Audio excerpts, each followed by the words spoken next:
look at next. If you're not filtering enough, if it's not doing its job well enough, you know, your cartridge is dirty, your sand is old, you can throw all the chemicals in the world at your pool and it's not going to do a bit of good. You've got to have the entire process working properly.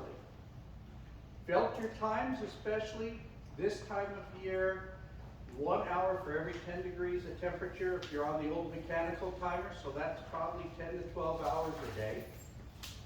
During the winter, of course, you can cut that way back, but in the winter months, which are coming up, you never worry about your pool freezing, but you have to worry about your pipes freezing and the filter itself freezing over. So you have to, on nights when it's particularly cold, especially if you have the old mechanical timer, you've got to set it to run overnight. I used to set my pools like 2 a.m. to 9 a.m. Those are the freezing hours. Even when the sun comes up, it's still freezing for another hour or so. So you've got to keep it running. If you're on a variable speed, your variable speed should be set to run 23 or 24 hours a day. 23 if you have a DE filter, pretty much 24 hours a day any other system. And you don't run it at high speed. The variable speed, you set a very low speed, especially overnight, even if it's just barely, as long as that water's moving at all, you're going to keep it from freezing over. And there's nothing worse than coming out and finding you burst a pipe open. On your autofill systems, a lot of you probably have an autofill float out by the pool. Look back by your house. You usually have an anti-siphon valve somewhere. It looks like a little mushroom right up against the house, usually where your autofill turns on and off.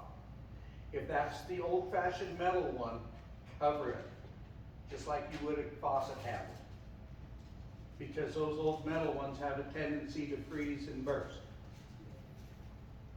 So always a good idea in the winter months to watch and look for that. If your variable speed pumps, and that's what most of you have, when your single speed goes out, you're going to have to change the variable speed. It's the law. It's very green. The low speeds are like turning on your porch light at night. That's all the electricity your pump is using. Much greater money savings. Run those during the summer, at least 4 to 6 hours at a high speed every day to get yourself circulation. The idea is you want to turn over all the water in your pool about 4 times a day.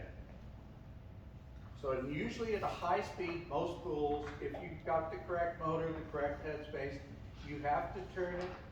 Turning it over once will take care of turning over about 50% of the water.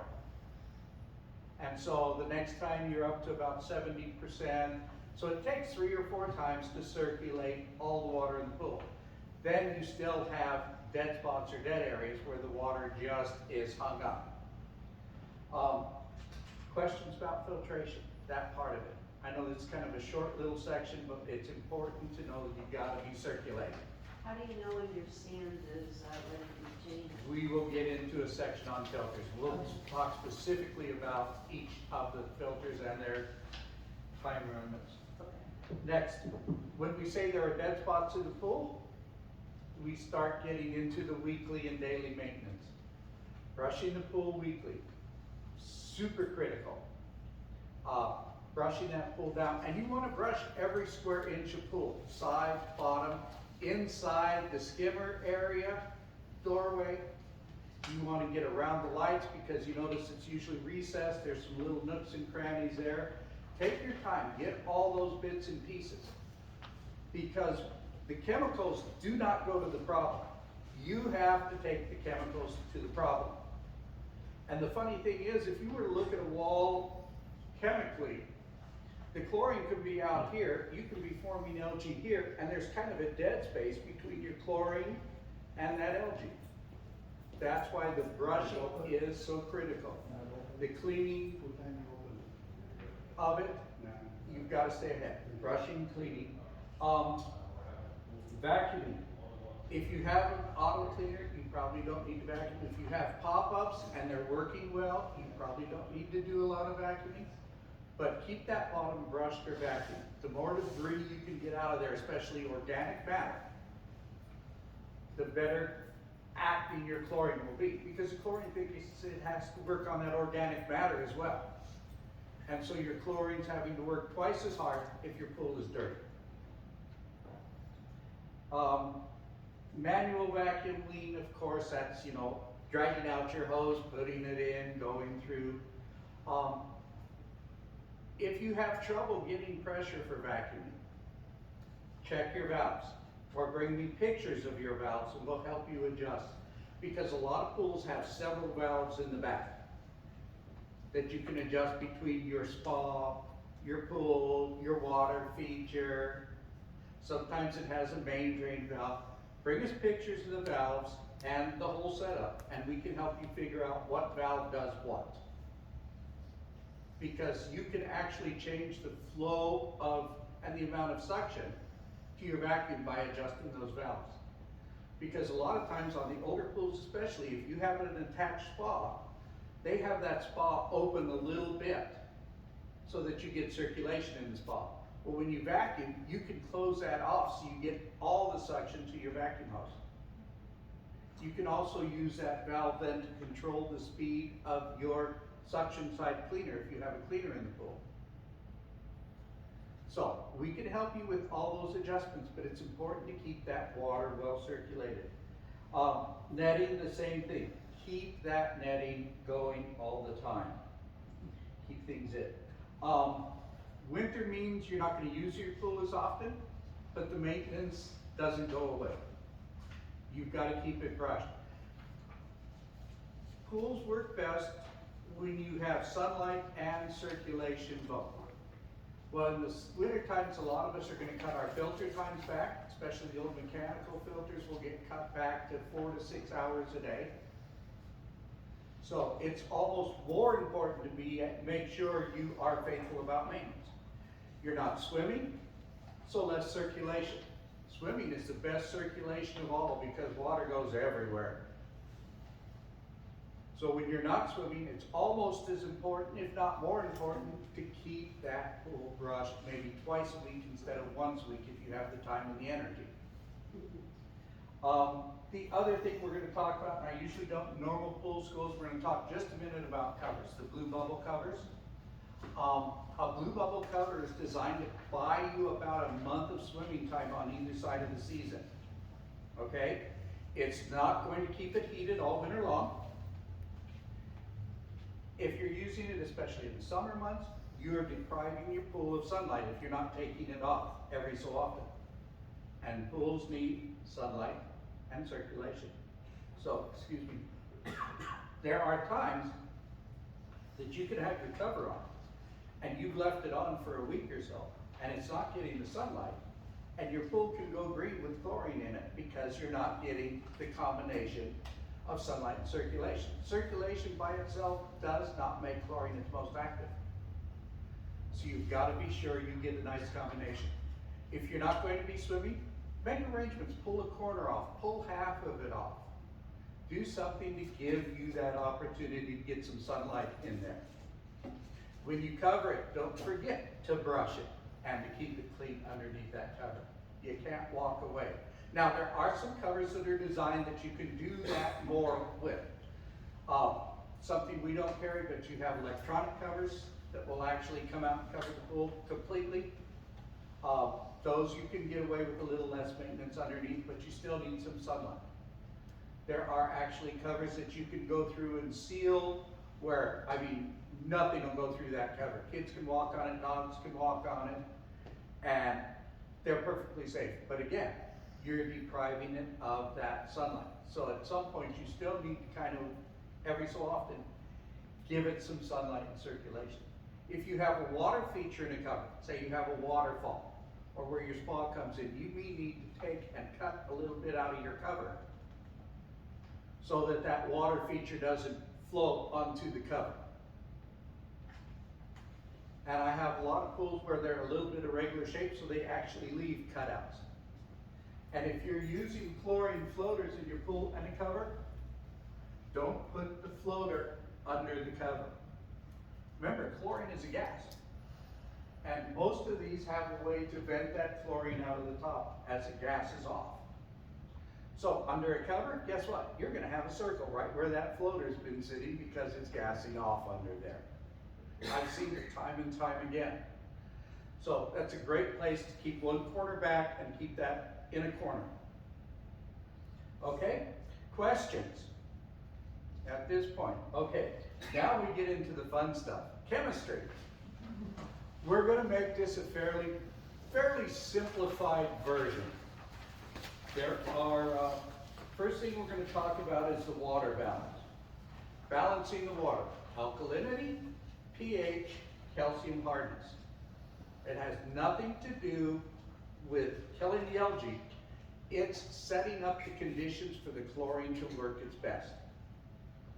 So, pH, that's one of the primary factors. When you come in and we test your water, we're looking alkalinity, pH. pH is resistance. So to properly do it, if your pH is too low, the pool starts getting corrosive. If your pH is too high, it starts scaling. You're probably still gonna have white lines around the pool. That's calcium hardness. You live in Tucson. You're not gonna get away from that. If you could invent the chemical to keep that off the walls, you'll retire rich tomorrow. It's not been done. Okay? Keeping that pH between 7.4 and 7.6 is ideal. In reality, 7.0, 7.2 is where chlorine actually works its best with pH. The problem is it becomes a skin irritant and becomes corrosive on the pool. So we have to keep it at 7.4 to 7.6. If you're having algae issues, try and keep it 7.4. If nobody's swimming, 7.2. It'll help that chlorine. Second is your alkalinity. And when you come in with these samples, and I think most of you probably have, we tell you your adjusted alkalinity and your total alkalinity. So when you test at home, you get total alkalinity. That takes into effect alkalinity, and it also takes in your calcium hardness, and your stabilizer can affect that alkalinity. So our computers are able to adjust out those things. So when you see our numbers, we give you an adjusted alkalinity. And typically that's lower than your alkalinity. So even though you may look great, it may be that the water's starting to get corrosive. If you bring us your water temperature in when we do that, we will do an index scale to see if it really needs that much adjustment, and we can kind of tailor fit the adjustment to your specific pool. And that's something that we haven't really done a lot of in the past, but we're getting more and more into where we can get a little more precise for each and every pool. Alkalinity, if it's low, again, becomes corrosive. If it becomes high, it's scaling. 80 to 120 is ideal, and every time you get this paperwork, it actually has the ideals written in the left-hand column for you, okay? And that's where our red and blue numbers show up, because it's not in that range. Now, if alkalinity especially gets on the low side, the pH will start bouncing around. They call it pH bounce. You'll add half of what you're supposed to, the next day you come and your pH is way off the scale high. You add a little acid, the next day it's way down here. It's because your alkalinity isn't right, and that pH just gets erratic. So even little adjustments can throw it off. So really, when they tell you, and you notice at the top of our page, when we tell you to add stuff, if you have to adjust alkalinity, we usually tell you to adjust that first. That's why. So we can prevent that pH from bouncing around. That helps hold that pH in a more stable condition. Once you get your water balanced, your alkalinity is good, your pH is good, then we can sanitize. Sanitize with pools, almost always chlorine. Whether it's stabilized chlorine, whether it's liquid chlorine, whether it's salt generated, it's usually chlorine of some kind. In Tucson, I would say the vast majority of our pools use stabilized chlorine. Most of you that have brought us samples are figuring out stabilized chlorine and cyanuric acid is a problem, because every stabilized tablet adds cyanuric acid to your pool. The cyanuric acid is there for a general purpose. It's sunproofing for your chlorine. It keeps it from burning off so quickly. The problem is when it gets too high, it prevents the chlorine from releasing quick enough to do the job.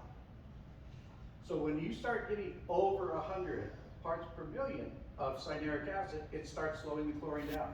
You're having to add more chlorine to get the same amount of work done. And eventually it'll get so high the chlorine will just stop working. If you're using stabilized tablets, it's a fact of life. You can't get away from it. What we recommend is if you backwash a couple extra minutes every time. Maybe backwash twice a week. Drain a little water off. Cyanuric acid never goes away. There is no chemical I can add to take cyanuric acid out of your pool. It just builds. The only way you can really get rid of it is draining some off. Most people wait till they have to drain the whole thing and go, oh my God, the cost. But if you're constantly working at it, a lot of people will now do it a third to a half at the end of every season. And then they don't have to do it, wait till it's too far gone. Even though yes, costs money to drain that pool, the reduced chemical usage can almost balance it out. If you drain a pool that's been super high cyanuric and you're throwing 5 or 6 tablets a week at it in the summer, you get it drained, you're throwing 1 or 2 tablets at it a week. And then we can sit and work with you and say, okay, we're going to use 1 tablet a week and we're going to supplement with shock and liquid chlorine to keep your levels correct. So that cyanuric acid builds very slowly over time instead of all at once. Because in the past, the solution has always been, you're going to just keep throwing tablets at it. Okay? And a lot of the shock that's out there, a lot of shock has cyanuric acid in it. The shock that we're selling right now does not have cyanuric acid in it. So it will not raise that level. Liquid chlorine does not have that cyanuric acid in it. If you're really opposed to cyanuric acids, we do have tablets that are unstabilized that don't have it in. They're a little more expensive. They're a little different, a little more getting used to, but they'll add calcium in. So it's a trade-off one way or the other. Because calcium can get so high that you get so super corrosive, the white on the tile, the whole 9 yards. So there's no real perfect balance. If you lived out in the Midwest or the East Coast, they don't have near the calcium hardness in the water. Most of those people move out here and go, where'd this white come from? I've never had this in any of my pools ever before. It's a Southwestern thing. California, Arizona, New Mexico, you're gonna have that. Just the groundwater makeup. As we work with it, your pH is coming from your water supply. City of Tucson is over 7.6 in almost every well. Most of them are 7.8, so you're already shot in the foot that way. You get up into the Duff Mountain, Oro Valley areas, some of those wells are over 8. So, constant battle with acid, raising, lowering, and it's never the same for anybody. I cannot go, okay, you're gonna add 1 tablet, you're gonna add this much chlorine, you're gonna add this much acid, and you are gonna do the same thing in your pool. It doesn't work that way. Your neighbor could have the exact same pool, the exact same pump, the exact same everything, and it won't take the exact same chemicals. Because of swimming usage, material getting into it, whatever it is. There's no way, unlike a car where you can say, okay, at 5,000 miles, you gotta do an oil change. And you have to use this kind of gas and this kind of oil and this much and not. Pools are not that way. Each one is tailor fit to you. One of the best things you can do is to keep a record of what you do. This is the one our pool cleaners use. They write down the chlorine, they write down the pH, they write down all of it, they write what they add each week. They have to because they're cleaners, they also have to mark if they cleaned it or vacuumed or whatever they do. But if you keep track, you can start developing a pattern. During the summer, you're doing 2 tablets, shock on Wednesday, 2 tablets, shock on, find yourself a pattern. As we get into winter, all of that's gonna change. your chlorine demand's gonna go down. What may take 2 or 3 tablets a week now to maintain your pool, a tablet may go 2 or 3 weeks. Because chlorine demand goes down. That's why it's so important to keep after the brushing.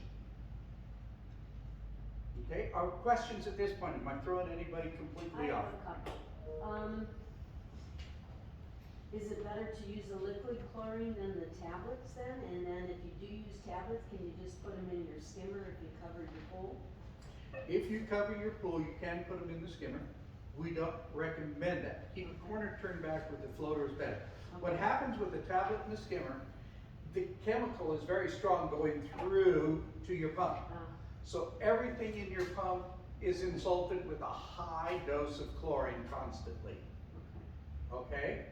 The exception is a Cal Hypo tab that's not as destructive, and they actually recommend you do dissolve it that way. But that's the only time that I would recommend tablets right in it. Okay? Yes? How about the the 6-month algicide tablet? Can you put that? in You the can, yes, those are designed to do that. Okay. Yeah. And then liquid as opposed to tablet, it's a matter of cost, where your cyanuric acid is. Usually we do it in a combination. Because the tablets are great because they give you just a nice steady rate of chlorine. That's they're designed to. That's why in the summer, a lot of times you'll shock it midweek so that you keep that flow. You know, you set your 3, you set your 4. 1 tablet will keep it, or 2 tablets, and you try and keep it in that between 2 and 4 range. And then you shock it midweek just to take care of anything else that's getting in, rather than throwing more tablets in. And you can shock with liquid chlorine, you can shock with granular Cal Hypo. But for a lot of people that we know have had cyanuric acid issues, to help reduce that cyanuric, we work on creating a combination for you. Other questions? Okay, additives. Again, a lot of these are not as needed in the winter months. Algicides, really the best algicide is a well-balanced pool. If you have everything in line, you probably will not need an algicide. That doesn't mean to say you don't want to necessarily use one. An algicide is a great preventative. It helps the chlorine, and it's important with whether it's algicide or clarifiers or enzymes or any other chemical you add, follow the directions. Don't go rogue, okay? I've had people come in, my pool was green, I went up to Ace and I got some algicide and I poured the whole gallon in. Okay? I can't figure out why my pool is so foamy and it won't hold chlorine. I can't. So follow the directions carefully. All right, if you're confused on the directions, come in and see us. Even if you didn't get it here, which I hope you did, we will help you figure it out. What's the proper dosage for your pool? So algicides are a great way.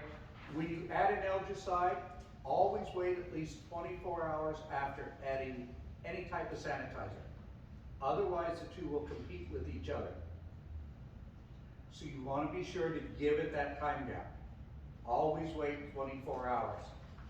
And that's a lot of times, a lot of companies will tell you, you go in, oh, your pool's green, add this much shock, follow it with the algicide.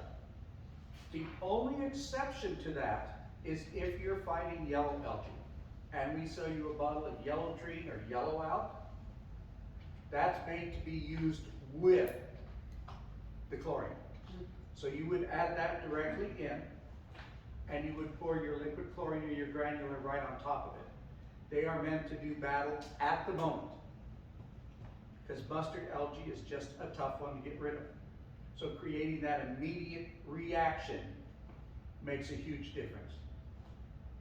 And that's really the only exception to the algicide rule. And yellow tree is really not an algicide. You're basically throwing in a bromide or bromine to it. Algicides are chemicals, polyquats, poly this, copper this. Typically for your pools, you want ones that are poly. You do not want the copper or metal based unless your algae is severe. If you get extremely high coppers, you get extremely high cyanuric acid, all of a sudden the white ring around your pool is turning purple. And that's, if you start seeing purple, either the cyanuric is high, or the copper is high, or both. And at that point, you're in trouble. We do have some stuff that'll sequester, but there's nothing that takes the calcium out. There's really nothing that takes the coppers out. So you can't use copper on a weekly basis as an algicide. You want to use something that's non-copper. Questions on that part of it? Okay. Phosphate reducers. Phosphates are organic matter that basically feed the algae. They are a fertilizer. It's like Miracle-Gro for your pool. Okay? When your phosphates get high, we can reduce it with a phosphate remover. What it does is it literally permeates out all the phosphates in the pool for your filter to grab and take out.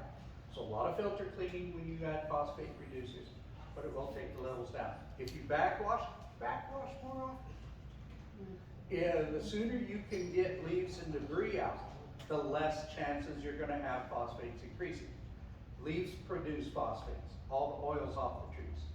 People swimming can produce phosphates. A lot of soaps have phosphates, even shampoos, and then you go swimming and it's in the pool. So keep an eye on those. Under 200 is great. Over that, we probably need to. If it's low, we have weekly doses. You can add a little bit every week and just keep it out. But when they start getting high, you can, and the problem develops, you to go from blue to green in a hurry. It just happens all that. So instead of seeing a little bit on the side, you look out in the morning, go a little bit aside, oh, I'll brush it when I get home. By the time you get home, it's gone green. Okay, it can happen that fast. Enzymes. Enzymes are an additive. A lot of people don't use it, but it's a great tool.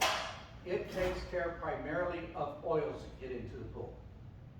Okay, if you've ever looked out and seen that nice oil sheen after a pool party, okay, especially if you live in Tucson, there's usually more oil in the pool than on your swimmers when you're done. That's a great way to get those oils out. It's also a great way if you've got painters working on your house and you get a little drift, keep a little enzyme going all the time. It will sequester that and get it filtered out. I had somebody do a pool deck once and their pool was just you could just see the color of the paint on the top of the pool. Oh, wow. Okay? They got carried away in the wind, they weren't a reputable company. Yeah, we used a lot of enzyme remover and a lot of scrubbing to get rid of that for them. Clarifiers. That's the one that's absolutely dead critical. You follow the directions. A clarifier will clump the fine material in the pool. Okay? Help clump it together so that it'll settle down so you can vacuum it out. When you add too much, it permeates out more than if you clump together. Cloudy pool. So you can make a cloudy pool even cloudier by overdoing it. So that's the one I always recommend. Start with half and see what that does, and then add the other half later. When I train my pool cleaners, I would tell them the test vials that we use out in the field, I would tell them no more than to the bottom line. That was all they were allowed to use the first try. Just because I didn't want them to overdo it. It has to be, that's just dead critical. Sequestering, metal removers, scale inhibitors. These do not take metal out of the pool. They do not take calcium out of the pool. Think of it like an M&M. It creates a candy coating around the calcium, around the copper, so that they cannot form chains. They can't clump together, they can't, so it'll reduce the scaling on the wall, keep it from happening so fast. It's called an inhibitor for a reason. It will happen, but you can slow the process down. Okay? Again, most of those materials, the only way you're going to get them out is to drain them out. The nasty part of it. So be careful, your chlorine demand is going to drop dramatically. Test before you add. During the winter months especially, your floater's going to be empty. And you're going to go, oh, I need a tablet. Check the chlorine first. your pool may still be running 5, 6, 7, 8 parts per million. But the pool doesn't need a tablet right now till that chlorine level settles down a little bit. Like I said, you may go a month on one tablet depending on how well your pool's working. Okay, especially freshwater fills, one tablet a month in the winter is not all that uncommon. So be careful. And then in the spring, if you have your notes, kind of keep an eye. Because spring, it turns around all at once. Okay? You'll be running 8, 9 for weeks. And the first warm day, you'll come home and you'll have no chlorine. Because that water's starting to pick up, its chlorine needs to be more active, and bam, you're done. So watch it closely in the spring. And usually by February, spring starts around here. So start keeping an eye early. Questions on chemistry? I know this is a very brief, but as you have questions, come in and see us. I work with the employees here every day to try and get them to know what I know. I've been doing this 30 years, I still guess sometimes. And problems crop up that I cannot just answer. I mean, it's a puzzle sometimes, it just simply is. All right, questions? All right. Do you Sure. use a clarifier as a matter of course, or Personally, I only use a clarifier when I need it, okay? If you're constantly needing a clarifier, if you're constantly clouding, we're probably looking at another issue. But you guys can tell us that anyway. A lot of times we can tell when you come in and we'll give you hints and tips and suggestions. So let's get into filters. How many have sand filters? Oh, quite a few of you. Did you guys try that DE last time? No. Did you put that DE powder in that I gave you? Did it come out? It stayed in? Yeah. Great. Oh, Yeah, you too. oh, that's okay. Yeah, no, it's the greatest. In a sand filter, the water and the debris come into the filter. Okay, it's just like a shower head in there that showers the sand. So then all the water drifts through, the debris gets hung up in the sand, and the clean water comes back into the pool. Sometimes you'll get dirty water back in the pool because of a broken lateral or something inside that filter. So what we do is we add a little diatomaceous earth, and if it stays in the filter, we know there's nothing wrong inside the filter itself. It may still be old sand. The sand may still need to be changed, but there's nothing broken in there. Okay? So that's what they were doing. I have that out quite often because it eliminates one more question. But sand filters are, how do I want to say it? They let more debris back into a pool than other filters. They do not trap as well. Nothing big enough you can see, we're talking microns, okay? But as that sand gets older, it cannot trap as well. When it's new, the sand is very jagged. All the dirt and debris hang on to it. As you keep running water and keeping water and keeping water, you've seen the bottom of the pebbles in a stream.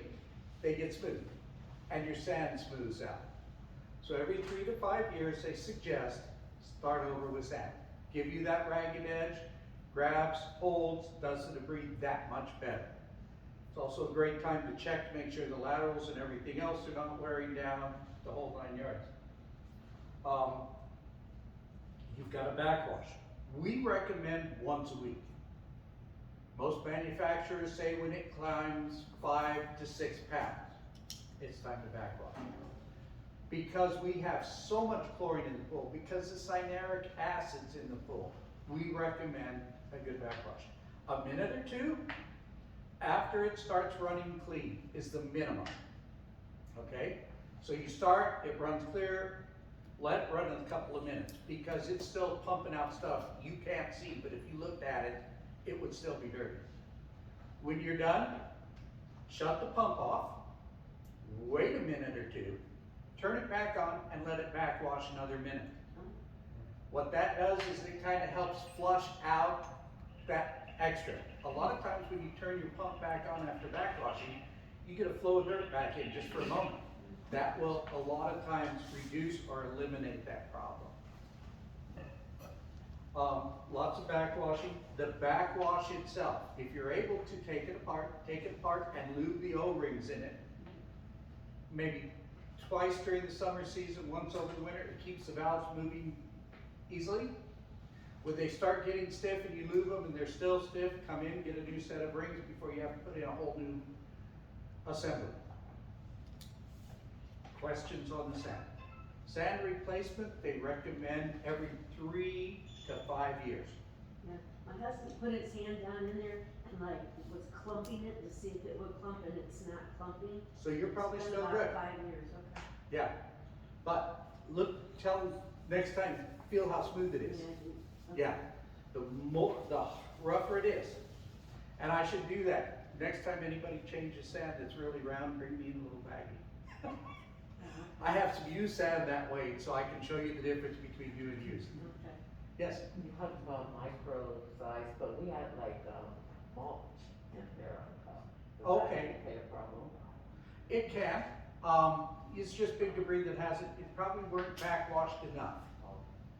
So if you're backwashing more frequently, a lot of times you'll get away with that. Besides sand, there are some alternatives. You can actually use, there's a glass bead system, it's a little more expensive. And it's the same thing, the glass begins jagged, it takes longer to smooth out, but it will eventually smooth out. It's also probably cost twice as much to do it. There's also one that's kind of a media based, I call it the gummy bear of sand filters. It works really well in the beginning, but by the time it gets old, it kind of gets gummied in there. And when you go to change it, it's just like lumps of.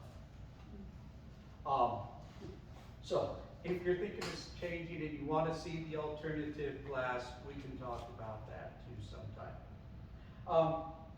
Any questions on sand? Let's go to cartridge. How many are cartridge based? Perfect. Cartridges. If you are under 200 square feet, you probably want to rinse it out once a month, minimum.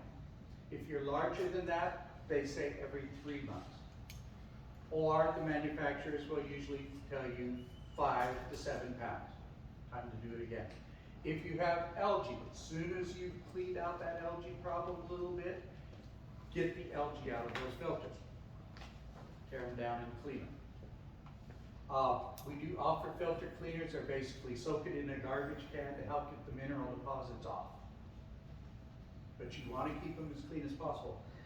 And then with cartridge themselves, it's hard to tell by looking when a cartridge is ready to be replaced. So what we do on a cartridge filter when it's time to replace them is we ask you take your cartridges out, reassemble the filter with the cartridges out. Start your pump, look at your pressure. That's free pressure. In an ideal world, that's what your pressure would be if your cartridge was absolutely clean. Typically, when you put in a new cartridge, it may raise it 2 or 3 pounds. But if you put your cartridges after you clean them back in and it jumps 8 pounds, 10 pounds, 12 pounds, that's resistance. Your cartridge is getting plugged up. You're losing the ability to circulate the water as best.